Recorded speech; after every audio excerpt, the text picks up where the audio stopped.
really started the war between Georgia and Russia? An exclusive investigation.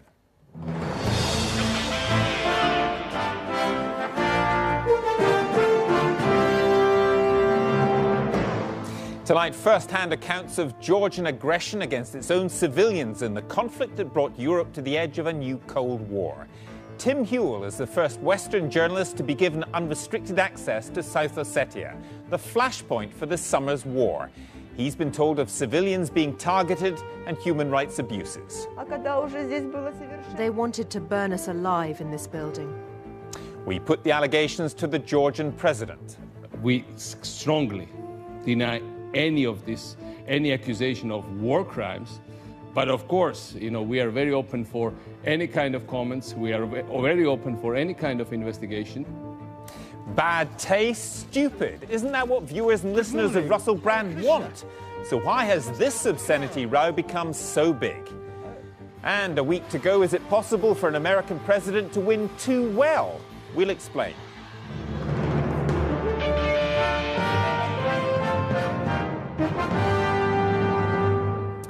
Good evening. We have a disturbing report from the flashpoint of this summer's war between Georgia and Russia, which led to talk of the revival of the Cold War. Georgia, which seeks NATO membership and boasts about its democracy, claimed that Russia planned and launched an attack. Moscow disputes this. Whatever the exact series of events, Newsnight's Tim Hewell is the first Western journalist to secure unfettered access to South Ossetia.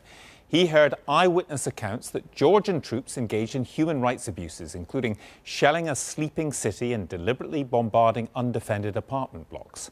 We'll hear the Georgian side in a moment from the president himself. First, here's Tim's exclusive report from South Ossetia and its main town, Tskhinvali, in a region which some fear could start off World War III.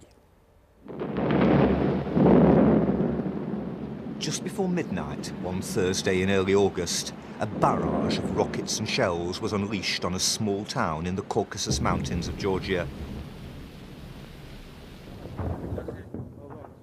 It came from the country's own government, determined to reconquer a rebel stronghold.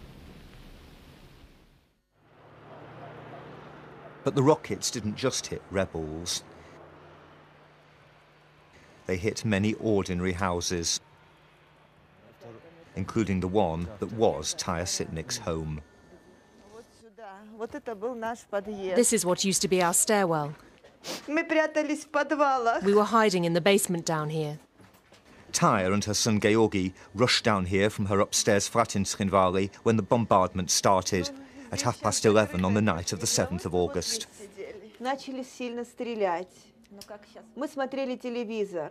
We were watching TV. The firing started not from machine guns, but from heavy artillery. We sat here and thought it would finish, but it got ever stronger. There were loud shell explosions. You couldn't get out onto the street or upstairs. We thought that in the morning it would quieten down, but the firing didn't stop. On the morning of the second day, a fragment of a tank shell hit her son in the neck. He bled to death in her arms. This is where my son's blood was. The neighbours have cleared it up now. They wanted to burn us alive in this building.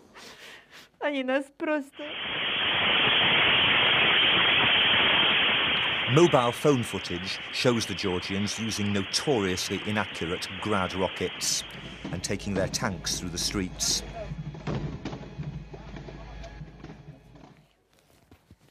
This is what the tanks did to Taya's building. 2 of them, she says, fired into every floor from just yards away.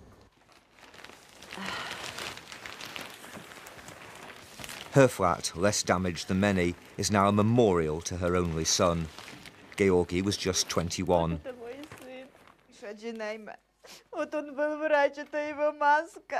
He was a dentist. Here's his mask. I brought his last photos.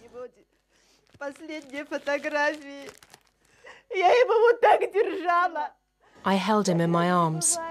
I closed my son's eyes. How can that be, for a mother to close her own dead son's eyes? The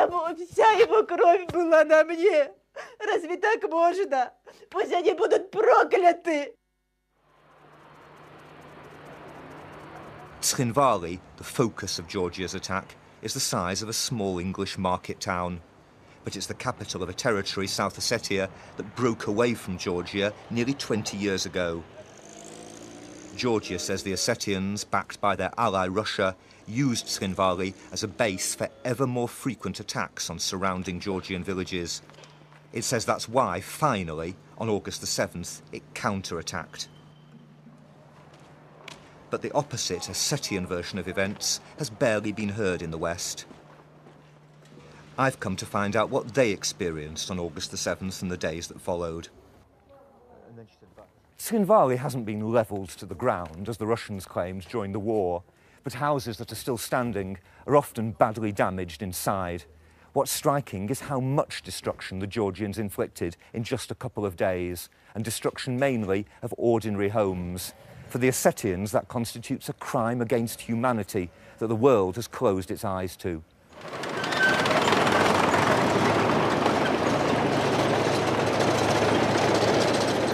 The world concentrated instead on what happened next, the invasion of South Ossetia and other parts of Georgia by the Ossetians' mighty allies, the Russians. The West was outraged. There was a tit for tat. I think the Georgian action was reckless. I think the Russian response was disproportionate and wrong. And that is the series of events that have landed us where we are. The rights and the wrongs, both, of each side's actions need to be investigated, but they mustn't occlude the fact that a neighbour with 800,000 people in uniform then invaded a sovereign country that's recognised as part of the United Nations. In Gori, a Georgian town outside South Ossetia, the Russians occupied what was a brand new military base, newly equipped to NATO standards.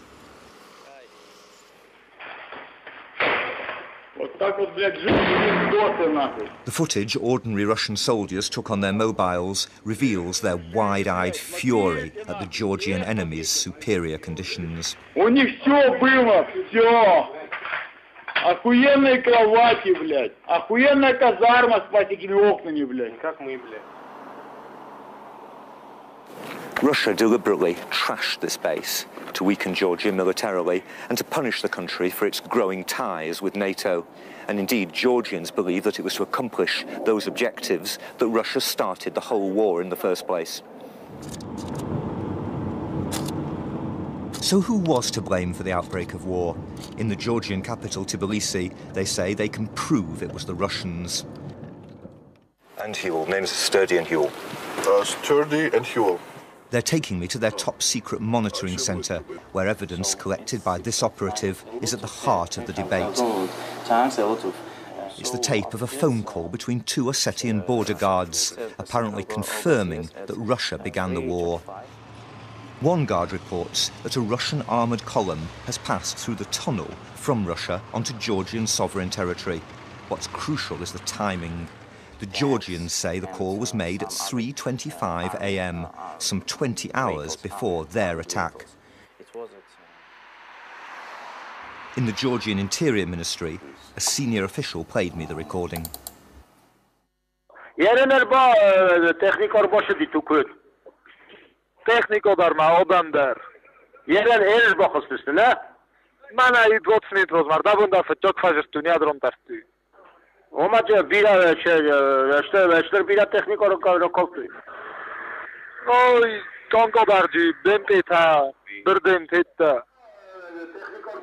But despite this apparent evidence, Georgia didn't mention any Russian invasion when it went to war at the end of that day, the 7th. It didn't mention any proof until weeks later, because it says now it mislaid the tape. So even though this tape was so important as evidence of Russia's actions, you actually lost it for a month? Well, we never lost it actually, because it was in the files. But we had about 6,000 intercepts of the same kind. But this was crucial. This was crucial. So even one so important to your case, you didn't keep it separately? No, that was a mistake. Russia's foreign minister, Sergei Lavrov, isn't convinced. This tape is nonsense and it is a lie. Look, NATO with all, and the United States, with all the satellites monitoring this area very, very closely, how can they not know the truth? They know it, and we know that they know it.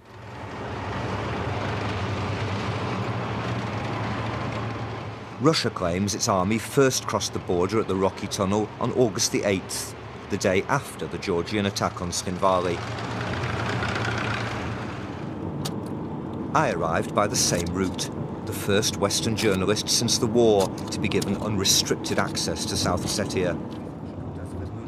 If Georgia were right about the timing, Russian troops would have poured down this road from the 7th of August onwards. But our driver Alan Parastayev, an Ossetian who came this way on the morning of the 8th, says he saw no troops at all. That's why the panic was in South Ossetia and in Tskhinvali as well. And even some of the authorities said that the Russians betrayed us and they don't want to help us anymore. In Tskhinvali, Ossetians say they had to fight the Georgians alone. That makes them all the prouder of the spoils of war. The top of this Georgian tank was blown off, not by Russians, but by local Ossetian volunteers. The Russians don't seem to have been in the town for most of the time that it was occupied by Georgians. Indeed, according to everyone we've spoken to here, the main body of Russian forces didn't arrive for more than 2 days after the initial Georgian attack. Far from having carefully planned their invasion, as Georgia has suggested, it seems the Russians had to scramble to get organised. Their intelligence was so poor that when they finally approached Tskhinvali on the 9th of August, their advance column drove straight into a Georgian ambush, a defeat witnessed by a Russian reporter who was himself wounded. A Georgian ran up. I was dressed in black jeans, an ordinary green jumper with a hood. And I said to him, "We're journalists." He shouted back, "We're killers," and fired a grenade.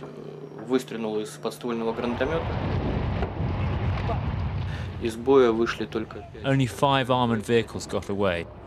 The rest of the column was wiped out, and there were a lot of wounded, including the army commander, General Khrulyov. From a military point of view, the commander of an army has no business in an advance column coming to storm a town. But journalists weren't the only non-military target hit that day. It's alleged that the Georgians continued firing, intentionally or not, on ordinary civilians.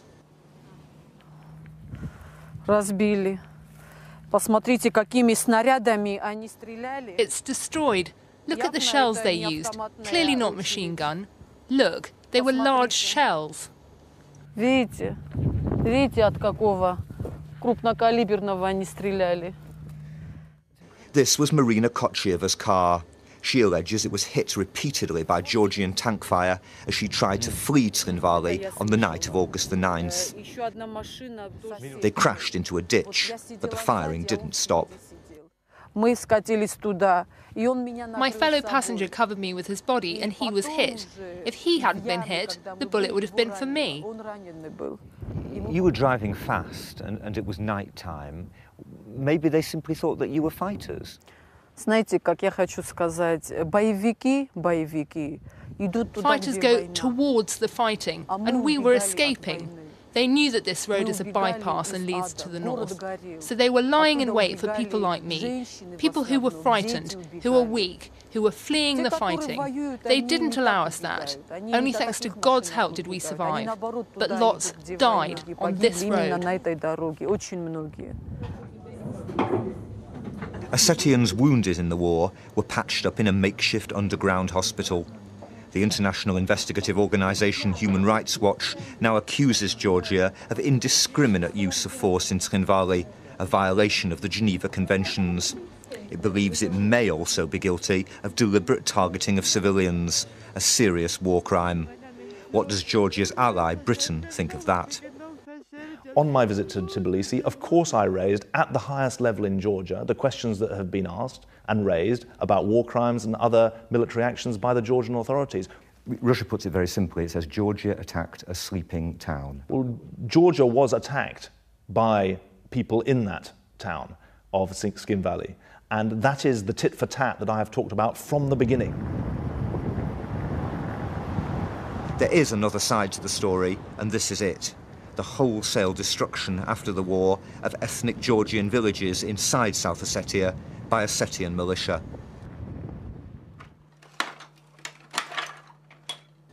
Ossetians say the villages were used by the Georgian military, but this was plainly a family home. Its former occupants are now among the 16,000 Georgian refugees from South Ossetia sheltering on the other side of the dividing line.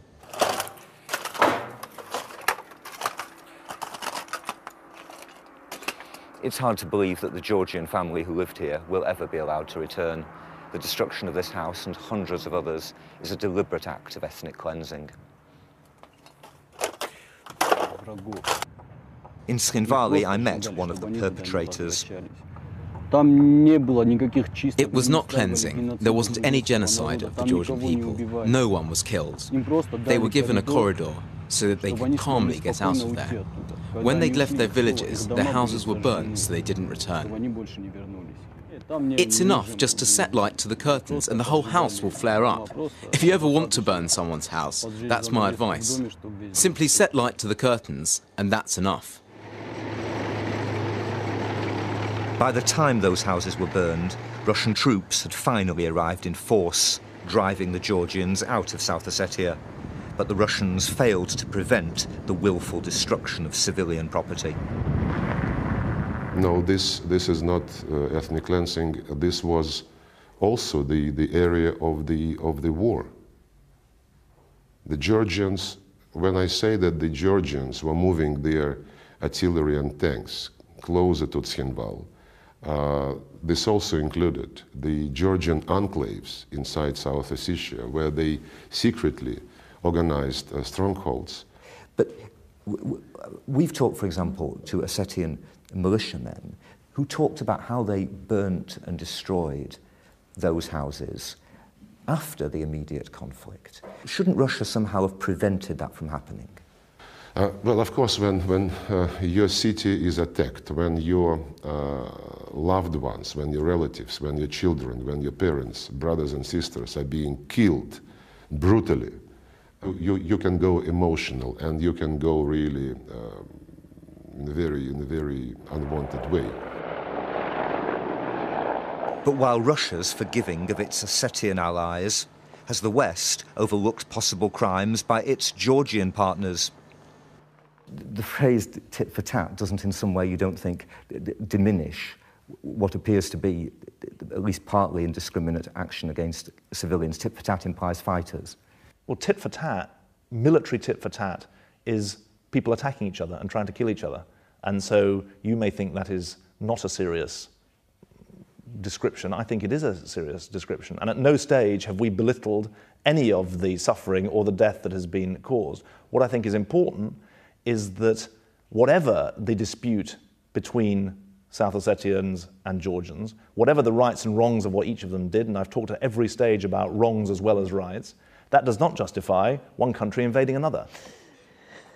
This is where my son was buried, here. He was killed on the 9th of August at about 10 a.m. We buried him on the 10th. They killed him. Caught in the tit for tat, neither Taya nor her son Georgi were trying to kill anyone. And for her, the eventual arrival of the Russians meant she could finally emerge from the cellar to make a temporary grave for him here. An Ossetian view of the conflict is summed up by a neighbour who stops me as I leave. I bow down before the great Russian people. Thank you for everything. We don't know how many Ossetian civilians were killed in the fighting. Human Rights Watch estimates between 300 and 400. In Tskhinvali, that would be 1% of the population, the equivalent of 70,000 deaths in London.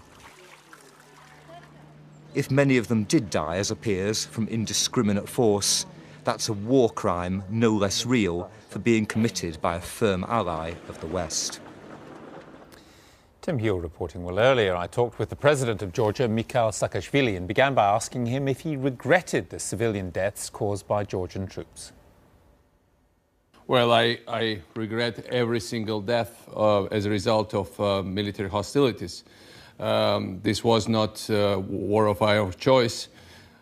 Whether it was handed or as much as it was, even if it had been as one single person, it would have been very tragic for me, certainly. Certainly, I do regret it. You personally took the decision to attack what we were told was a sleeping town, Tskhinvali. Civilian deaths were an inevitable part of your policy, were they not? We took a decision, and we had basically no choice to protect our population from attacking and advancing Russian military equipment, from Russian-backed and basically Russian-trained, Russian-equipped and Russian-commanded militias, as well as regular Russian troops that invaded my country. We did something that any other democratic government would have done. But we have heard evidence that civilians were killed when troops opened fire using artillery and tanks indiscriminately at people who were sleeping in tower blocks. That surely is wrong. We clearly, and I clearly, gave orders to fire back only at firing positions. Unfortunately, of course, they were using for firing positions also some of the, they were using this town. But I have to mention that they preliminarily evacuated most of the civilian population from Tskhinvali, preparing for these hostilities and invasion. And certainly, there was no intent on Georgia troops to fire on civilians. These are our citizens. Our troops are clearly trained to protect civilians. But these allegations are supported by human rights organisations like Human Rights Watch, and they point to a pattern of deliberate abuse by Georgian forces under your command, which could be equated with war crimes. Well, I mean, certainly we strongly deny any of this, any accusation of war crimes. But of course, we are very open for any kind of comments. We are very open for any kind of investigation. We called indeed for international investigation into conduct of this war, into conditions leading to this war, into circumstances leading to this invasion. And certainly, when you are talking about indiscriminate use of fire, we have clear-cut evidence that town of Tskhinvali was shelled from dozens and maybe hundreds, but dozens we can prove for this moment, with video footage as well as documentary evidence from Russian army and from Russian journalists indeed, by Russian troops for several days. They were bombed sometimes simultaneously by 25 Russian planes at a time. At the same time, this small town was bombed by 25 planes that were in the air. And certainly it was badly damaged. But I also have to say that, and you know it as well, that those areas which were under Georgian control, and they were not ethnic Georgian villages, they were basically villages mostly predominantly populated by ethnic Ossetians, but they were affiliated with the Georgian government, were 100% destroyed. So, there were certainly war crimes committed, certainly not by us, but certainly we want, and we demand the investigation of that war crimes. We demand that people who are responsible for those war crimes are brought to international justice, and we demand that all these circumstances are clarified so that we can defeat the incredible Orwellian machine of disinformation that was put into action from the very first second of these military hostilities, of this invasion, as well, or for the months and the years before leading to this invasion. But are you worried that this will change the way in which the world sees you, not simply as a victim of Russian aggression, but as Georgian army attacking civilians? It changes the way the world will look on Georgia. More truth comes out. So far, more our case gets strengthened. And, initially, it wasn't that clear-cut, because Russians have prepared their case. Initially, Russia spoke about 2,000 people killed by Georgians. It was totally clearly repudiated by all the evidence on the ground. They talked about genocide. Clearly, it's not true, and everybody understands it now. They spoke about Georgian starting this war, and in fact, now we have hardcore evidence, clear evidence that Russians invaded not only a few days before it started, but they've been there for months and years and provoking and initiating hostilities before that, committing clear illegal acts. So, you know, we have interest in having transparency. Finally, Mr. President, the British Foreign Secretary David Miliband tells us that he's raised the alleged war crimes issue at the highest level in Tbilisi. What are you going to do about it? Well, we raised it with him as well. And we certainly want, we told the European Union we want serious, impartial international investigation. We want very serious look at it by international judicial bodies. Indeed, we brought the case to the Hague International Court of Justice, and we obtained injunction on Russia to stop the policy of ethnic cleansing. Russia has just thrown out 35,000 people from there, and not ethnic Georgians. You know, most of them are predominantly ethnically Ossetian. Ethnic Ossetians from the areas which we controlled previously fled from the Russians because they regard them as occupiers. But we also want to bring the case to International Criminal Court.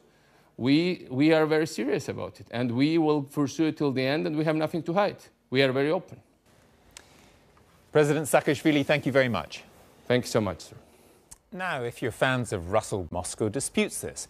Whatever the exact series of events, Newsnight's Tim Hewell is the first Western journalist to secure unfettered access to South Ossetia. He heard eyewitness accounts that Georgian troops engaged in human rights abuses, including shelling a sleeping city and deliberately bombarding undefended apartment blocks.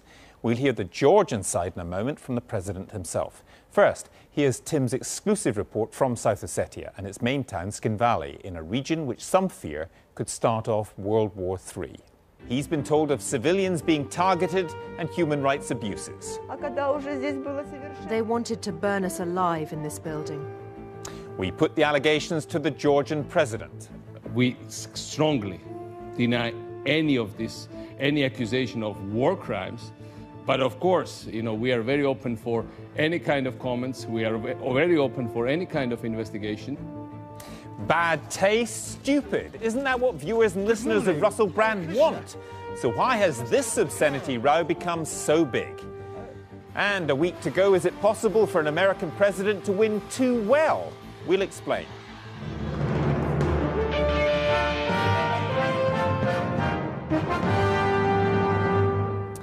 Good evening. We have a disturbing report from the flashpoint of this summer's war between Georgia and Russia, which led to talk of the revival of the Cold War.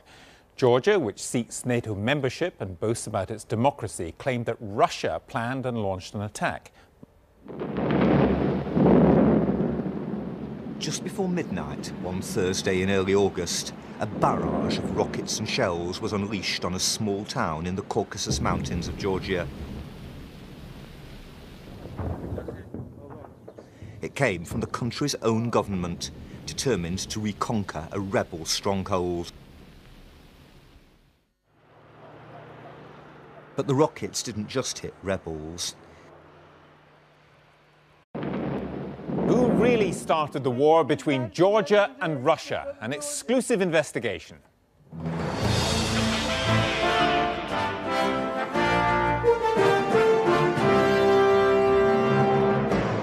Tonight, first-hand accounts of Georgian aggression against its own civilians in the conflict that brought Europe to the edge of a new Cold War. Tim Hewell is the first Western journalist to be given unrestricted access to South Ossetia, the flashpoint for this summer's war.